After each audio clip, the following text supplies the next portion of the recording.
Hello and welcome to Professor Pincushion. In this tutorial, I'm going to show you how to sew princess seams. These seams are the curved seams you see on either side of my bodice. They help give shape to your bodice without having to use darts. Let's go ahead and get started.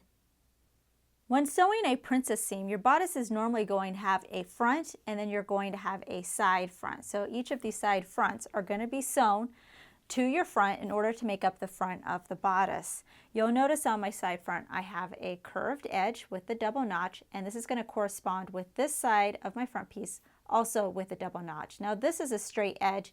Your pattern may vary and this may also be a curved edge. Now if your pattern requests it like mine does, I'm going to go ahead and do a stay stitch on this straight edge. I'm going to start here and end up here. Now a stay stitch is not going to hurt anything, so if you want to do a stay stitch on yours, you can go ahead and do that. Usually the stay stitch is to help keep your seam from being distorted later, which might happen because we are dealing with curves here. For the stay stitch, I'm going to be sewing a 1/2 inch from the raw edge, and I'm just going to, again, sew along this edge ending here. The stay stitch is just helping us prep the area. I definitely would do your normal back stitch and you're just doing a regular straight stitch along the area. Next, we're going to pin each of our side fronts to our front piece. Again, we're going to make sure that our notches match up. So when you place the piece right side together, you have your double notches on the same side and we're able to line them up. So we're going to pin the top, the notches, and the bottom. Now because it's a curve, sometimes it's a little bit difficult, so we'll get a little bit closer to show you how to ease the pieces together. Here's the seam that I'm pinning. Now this is the front and this is the side front that you can see peeking out from here. So when I'm doing my easing, I pin my major points first, such as notches, just so I know what I'm working with.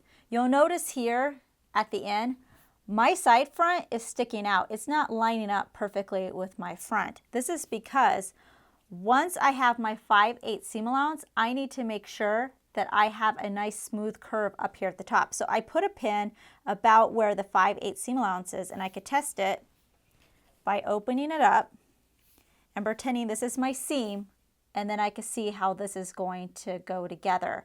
So then I could kind of make some sort of adjustment on how far this needs to stick out. This looks like it's sticking out, I would guess, about a 1/2 inch or so.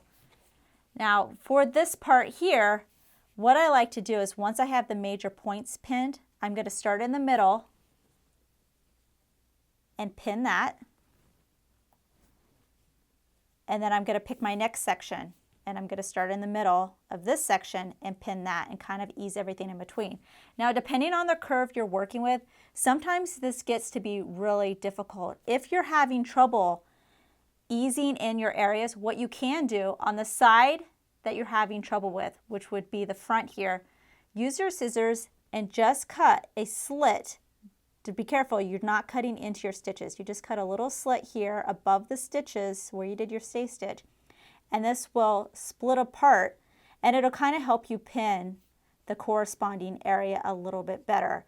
As long as it's still matching at this 5/8 line, which is actually past the stay stitch, then you're going to be fine.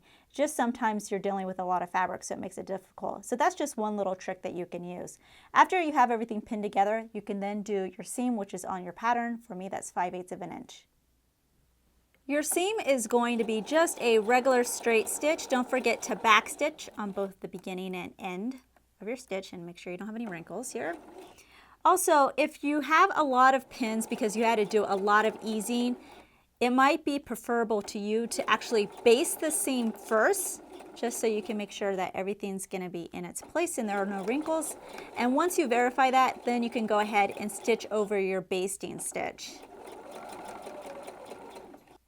For the curved areas of your seams, you're going to go ahead and cut these notches. Now these are little inverted triangles that I cut with my scissors. You just need to be careful that you don't cut into your seam. If you cut into your stay stitch, that's fine because we no longer need the stay stitch, but just your permanent seam, you don't want to cut into those because that'll cause a hole in your seam. So again, you only need to do it for the curved areas, and that's going to help our seam lie a little flatter. Here are my princess seams right here. We're going to ignore this seam in the middle. Now instead of pressing our seam open, we're going to take each princess seam and you're going to press it so it's going towards the center of the garment. So I'm going in this direction. Now because it's curved, sometimes it'll stick up, so you don't just want to lay it flat and press it. You actually want to make sure that you're pulling each section apart so you're getting right down to that seam line, and then you're pressing it over. Here's the right side of my bodice, and now my princess seams have been completed. You can see they have a slight curve here as opposed to this one in the middle, which is just a straight seam. So now that they have some shape, or they're giving shape to my bodice, you'll notice my bodice doesn't lie completely flat, but once you put it on, you'll be able to fill the bodice and it should lie flatter. I also want to point out, this is up here at the seam, so this is where I didn't completely line up the edges, but when you press your seam towards the center, you should have a nice smooth curve here and everything should look fluid. New tutorials are released weekly, so please subscribe to be notified of the next release. Make sure to check out our other videos and visit ProfessorPincushion.com to view our complete library with well over 200 sewing video tutorials, including our exclusive premium content. Our premium membership is only $5 a month for unlimited access and only available at ProfessorPincushion.com. Also, don't forget to download our mobile app for videos on the go. Thanks for watching.